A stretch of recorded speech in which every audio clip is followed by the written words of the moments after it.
នៅសាហាវទេវ៉ៃអញគាត់ថាចេញមកក្រៅឯតាធ្វើស៊ីអីអញ្ចឹងធ្វើស៊ីឯងយ៉ាងហ្នឹង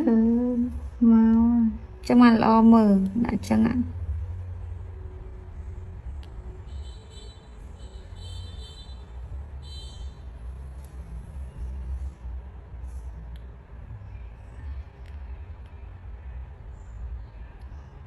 វីដេអូឯងល្អមកអូយលំភ្លឹប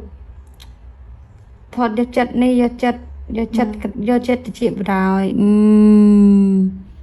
ទុកហ្នឹងណាជប់ចាំបងនេះទៅចិត្តទៅព្រើនេះដាក់នេះមកកុំព្រើជុំព្រឹងយ៉ាងបានហើយបាត់អា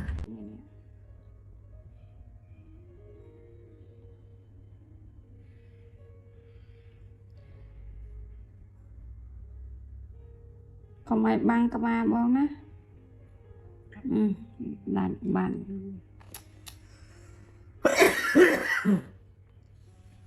សុំងាកតិចអ៊ំសុំងាកតិចមក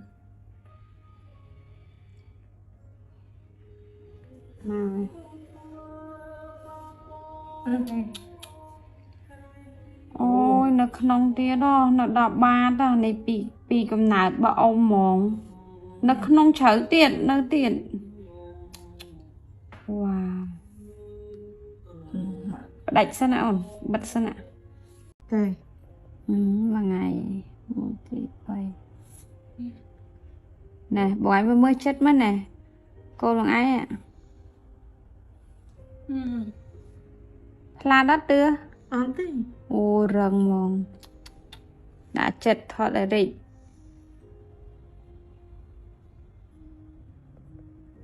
ទឹកថ្នាំទៅវារីក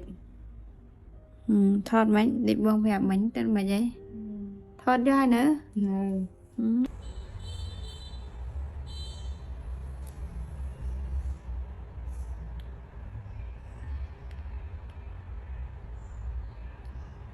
វីដេអូឯងល្អមកអូយលំភ្លឹប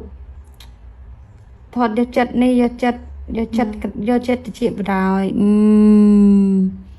ទុកហ្នឹងណាជប់ចាំបងនេះទៅចិត្តទៅព្រើនេះដាក់នេះមកកុំព្រើជុំព្រឹងយ៉ាងបានហើយបាត់អាសម្រាប់ជាបងស្រីខាងនេះគឺមានអាចតិចធំមែនតើហើយវារឹងរឿងក្តាំងណាបងពេលខ្លះបញ្ហាតិចបែបហ្នឹងគឺ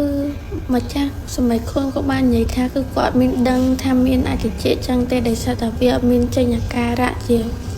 ធ្ងន់តិចឬក៏ហឹងឬក៏លមាស់ខ្លាំងអីប៉ុន្តែបន្ទាប់ពីចូលឆ្នាំខ្មែរហើយគាត់មានអារម្មណ៍ខុសធម្មតារឿងធ្ងន់រឿងលមាស់អញ្ចឹងពេលខ្លះយើងក៏អាចបន្តគាត់បានដែរដោយសារតែវាអត់ចេញជាអាការៈអីបានគាត់បានទុកឲ្យតិចហ្នឹងដល់ថ្នាក់ហ្នឹងអញ្ចឹងស្រាប់បំបងដែលមានបញ្ហាតិចទាំងអស់ហ្នឹងគឺបំបងអាចមកទទួលសេវាកម្មសម្អាតតិចហាងម៉ាក់